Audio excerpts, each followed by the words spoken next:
pendengar setia podcast Movie, selamat datang di episode terbaru kita. Nah, sebelum acara dimulai, kita perkenalan dahulu nih. Aku Ajda Isabella yang akan membawa acara hari ini, dan partner aku Aku Panjalan Percaya Lagi, partner ngobrol setia di podcast Movie. Semoga teman-teman semuanya selalu sehat dan juga semangat buat menjalani podcast kita pada episode kali ini. Nah, pada episode kali ini kita akan membawa topik yang real banget nih buat mahasiswa baru, yaitu adalah kehidupan mahasiswa fisika, cerita, tantangan, dan adaptasi kampus.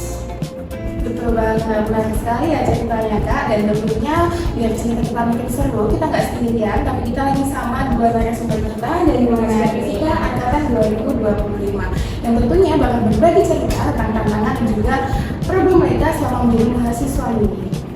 Oke, langsung aja nih kita kenalan dulu sama narasumber kita hari ini. Halo, nama aku Naufal dan Saputra, dan aku juga sangat senang banget ya bisa diundang di podcastnya ini. Dan aku Endang Nurhasana dari mahasiswa fisika angkatan 2025. Dan yang pastinya aku juga excited banget bisa berbagi cerita pengalaman aku menjadi mahasiswa baru. Oke, ada dua narasumber dan tentunya juga akan ada dua cerita yang berbeda nih teman-teman dari setiap pandangan narasumber kita pada episode kali ini. Akan ada banyak insight dan juga banyak cerita yang akan kita gali. Jadi saksikan terus podcast kita pada episode kali ini. Nah, kita mulai dari narasumber pertama kita nih.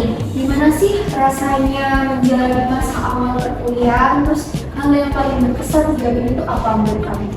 Kalau dari aku sih, aku mungkin hal yang paling berkesan. Cuman aku kaget sih, karena dulu kan SMA kan beda sama kuliah. Ya kayak misal kelas gitu, kita pindah-pindah dari sana ke sini. Terus kelasnya juga banyak yang sedang waktu yang kosong. Tapi dalam sekali kelas itu bisa 8 jam gitu kan. Iya. Panjang banget kan. Oke, ini dilihat banget ya Kak sama kita dan juga pasti dirasain sama seluruh mahasiswa baru nih, adaptasi yang baru lagi di kampus gitu kan. Tadi kan sudah dari narasumber kita yang pertama, sekarang kita lanjutkan ke narasumber kita yang kedua nih. Gimana sih kamu pada masa awal perkuliahan tuh problem yang dialami itu apa aja? Kalau untuk problem yang pertama itu pasti yang mungkin kita relate aja nih sama narasumber itu adalah kayak dari ngurus waktu ya. Karena kan yang pertama itu pastinya kaget, soalnya ternyata tuh kuliah tuh tugasnya juga banyak banget. Terus yang ternyata kayak bener-bener kayak kadang dosen tuh nggak ngejelasin semuanya kayak dari awal sampai akhir sampai kita paham. Jadi kayak kita harus nyari sendiri nih sebenarnya dari mana. Terus habis itu kita juga harus bagi waktu gimana caranya kita bisa belajar, ngerjain tugas, terus juga gimana sih caranya kita tuh tetap bisa ngejalanin kegiatan-kegiatan kampus yang lainnya. Seru banget ya cerita kalian ini. Tapi pastinya perkuliahan tuh ada tantangan yang besar sih. Nah, mungkin tantangan apa nih yang udah pernah kalian hadapi setelah kalian menjadi mahasiswa? Tantangan yang besar banget sih kan tantangannya. Yang pertama mungkin dari kalau saya sih ya Kak, saya kaget banget itu sama laporan itu mungkin mana ya, kaget karena aku sebelumnya nggak pernah nyusun laporan. Kalau di SMA kan kita udah ditentuin, misal bab 2 kita nggak bisa pakai jurnal, kita udah ditentuin ini kamu pakai teori, kita tinggal salin. Kuliah ini saya sangat kaget sih, soalnya gimana ya, saya belum pernah nyari jurnal dan apa gitu, pokoknya kaget banget. Terus chaos juga, kadang pernah saya itu nyari jurnal itu sampai 2 jam lebih itu nggak nemu. Wah, sulit sekali Iya benar, sulit banget. Terus apa itu kira-kira? Sebenarnya kalau ditanya yang paling pertama mungkin itu ya sama kayak awal pastinya, tapi juga yang kedua itu pasti kita harus cari teman. Itu yang mungkin susah juga ya, cari teman di lingkungan kampus, apalagi di lingkungan baru yang kayak kita harus pintar-pintar pilih nih mana sih teman yang kayak sekiranya tuh bisa bikin kita berkembang, terus bisa bikin kita tuh kayak semangat belajar, apalagi karena kan tugas itu juga banyak banget gitu. Jadi itu sih juga mungkin menurut aku tantangan yang susah gitu. Tadi lihat banget juga Kak ya sama kita nih, Iya, sama banyak mahasiswa dari juga. Tapi karena dari tantangan-tantangan itu tentunya kita juga banyak sekali belajar ya. Iya. Terkait yang teman-teman bilang juga dari jurnal dan lain sebagainya, tentunya kita juga bakal dapat pengalaman baru dari tantangan yang kita alami pada masa awal perkuliahan. Oke, kan kalian tadi ada tantangan dari praktikum yang pastinya berbeda, terus kan jam berkuliah tuh juga berbeda nih, nggak sama kalau biasanya sekolah kan dari jam 7 sampai sore. Iya. Nah kalau kuliah kan berbeda jam, terus juga harus pindah kelas, terus apalagi banyak tugas seperti itu kayak Iya. gitu. Nah kira-kira nih cara manajemen waktu kalian tuh kayak gimana nih? Kalau dari aku biasanya pulang kuliah itu seperti tidur dulu 1 jam lah, 1-2 jam. Lalu setelah itu saya mandi, makan dan sebagainya, baru aku ngerjain tugas yang ada kan tugas dari dosen. Jadi aku kerjain dulu, setelah aku kerjakan laporan praktikum. Kalau misal besok kelasnya aku lihat ada kelas pagi, aku kerjain terus sampai pagi. Kan udah tidur di awal 1 jam 2 jam. Kalau misal aku lihat kelasnya siang, aku tidur jam 2 atau jam 1-an, nanti aku bangun lagi pagi untuk kerjain lagi. Kalau Enda sebenarnya juga sama ya, karena kan juga kalau aku lebih memutuskan untuk tidur dulu. Jadi setiap pulang kuliah tuh tidur dulu sampai benar-benar kayak merasa oh udah cukup nih buat istirahat. Nah habis itu baru dimulai sama tugas yang menurut aku tuh kayak detailnya paling mepet. Karena kan kayak misalkan aku ngerjain tugas yang datanya masih lama itu juga kayak buang waktu gitu kan. Jadi dari mulai tugas yang emang kayak misalkan ini datanya paling cepet gitu, mulai dari situ dulu. Terus habis itu kalau tugas-tugas pertama udah selesai baru aku lanjut buat laporan praktikum. Karena laporan praktikum pasti selalu ada di setiap minggu ya, dan itu yang paling menguras energi banget. Jadi tadi dari 2 jawaban ini sama ya kak ya? Kemudiannya benar-benar buku recovery terlebih dahulu sebelum nanti digempa lagi buat ngerjain tugas-tugasnya gitu. Nah, kita melanjutkan kan udah ceritain nih kayak manajemen waktu kalian selalu menghadapi mungkin shock berat atas kuliah begini. Nah, kalian kan mahasiswa baru nih, ada nggak sih kebingungan kayak selanjutnya semester selanjutnya mau ngapain, kayak arahnya kemana setelah semester ini? Apa yang kalian bingung itu apa, ada nggak? Kalau dari aku sih justru masih bingung sih. Untuk sekarang mungkin kalau saya punya plan, selesaikan tugas dengan tepat dulu, selesaikan semua laporan dulu. Kalau untuk semester depan mungkin belum ada pandangan. Kalau dari aku sendiri sih ya, jujur juga ya, itu sebenarnya masih bingung pandangan ke depannya kayak gimana. Tapi untuk semester 1 ini aku mungkin fokusnya kayak memang dalam materi aja. Karena pastinya nanti kan semester 1 sama 2 itu nyambung ya materi ini. Kalau di semester 1 kita udah bingung, nanti kita dari semester 2 juga tambah bingung gitu. Kalau untuk sekarang sih pandangan aku ke depannya ya, kita dalam materi aja. Benar banget ya kak keputusannya. Kita susun pelan-pelan gitu ya, mungkin bukan sebagai depannya, cuma dari teman-teman juga tentunya bakal harus punya plan juga ya. Iya. Nantinya ke depan mau seperti apa juga harus disusun. Nah, kira-kira nih, kan pastinya tuh perkuliahan tuh ada semester 1, 2 itu masih muda kan ya.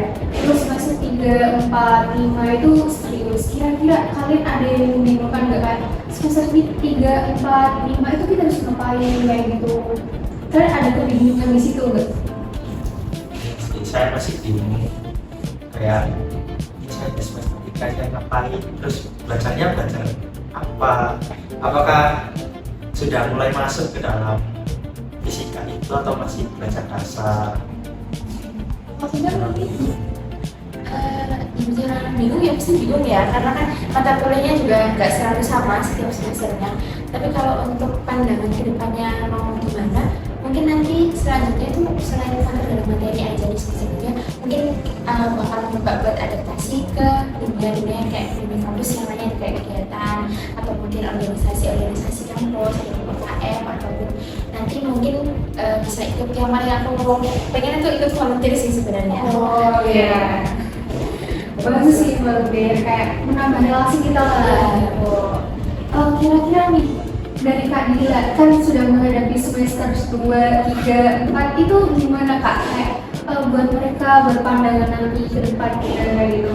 Kalau dari aku sendiri mungkin yang kalian lakuin di awal benar ya, memperdalam dulu ilmunya di semester 1, karena emang benar kalau kita dari semester 1 kita udah bingung, nanti kedepannya juga bakal bingung. Jadi mungkin bisa diperdalam dulu tentang materi di semester 1. Terus juga Jangan lupa untuk banyak gali informasi dari cutting gitu kan, juga yang cutting Kak Dinda misalnya.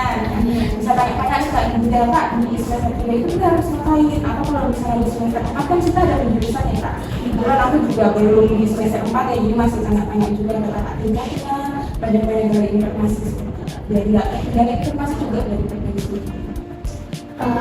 Oke, kayak gini deh.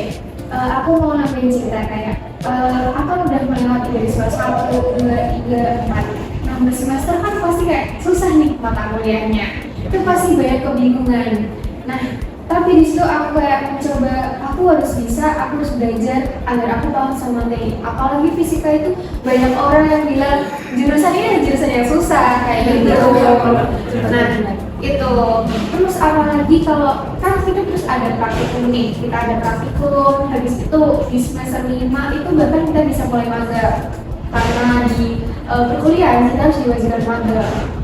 Nah, magang ini sebenarnya susah-susah enak juga kayak gitu.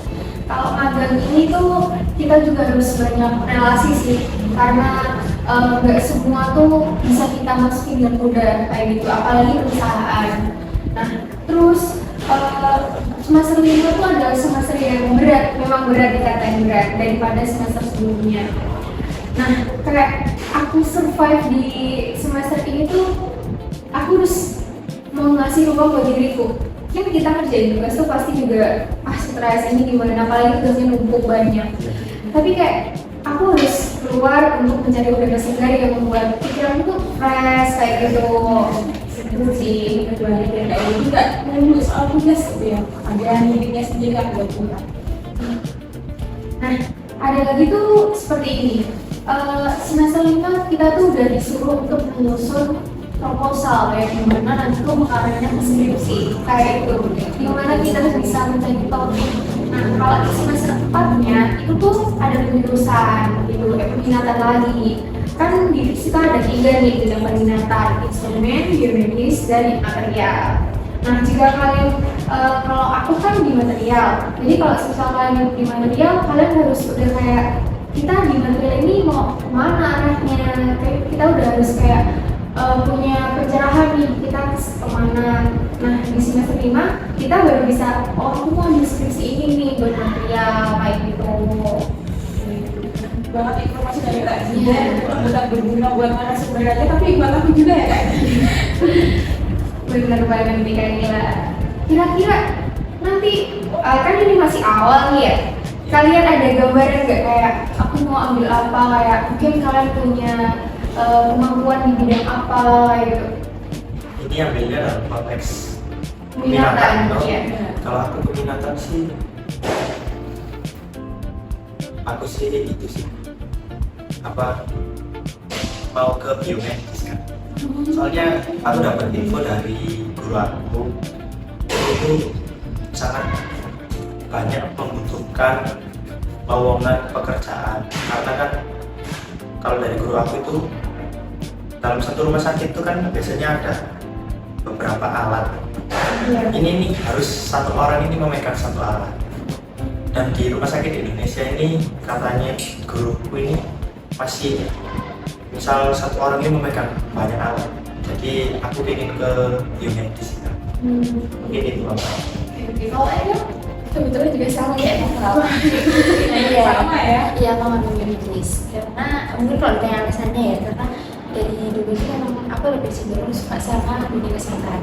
Tapi karena ya mungkin jalannya sama yang di atas dikasihnya masuk fisika, sains, jadi ya udah gitu. Tapi karena di sini juga kebetulan ada jurusan yang mengarah ke kesehatan, jadi makanya oh mungkin bisa nih lewat sini. Pilihan sih awal ya, udah sudah nih. plannya nih mau kemana kayak gitu. Bagus sekali kalian ini. Oke, nggak kerasa ya Kak, obrolan kita itu sudah sangat seru mendengar cerita-cerita kalian yang jadi mahasiswa baru, banyak bingungnya, banyak membagi waktu yang sangat-sangat harus dengan banyak tugas semaksimal mungkinnya. Salut sih kalian, semoga bisa bertahan sampai semester akhir nanti. Amin. Semoga obrolan kita pada episode kali ini nggak cuma menjadi penyemangat buat teman-teman yang kita undang, tapi Bener juga banget. bisa jadi penyemangat buat teman-teman pendengar setia podcast Himafi yang sudah menonton kita dari rumah ya Kak ya. Nah, terima kasih juga kepada narasumber kita hari ini sudah menyempatkan buat ke podcast kita hari ini. Terima kasih juga nih buat teman-teman pendengar setia podcast Himafi sudah mendengarkan dari awal sampai akhir nih cerita seru pada episode kali ini. Pastikan kalian dengerin kita nih di episode selanjutnya ya Kak ya. Benar. Oke, sampai jumpa di podcast Himafi selanjutnya. Tempat ngobrol santai, penuh dengan inspirasi dan cerita mahasiswa fisika. See you!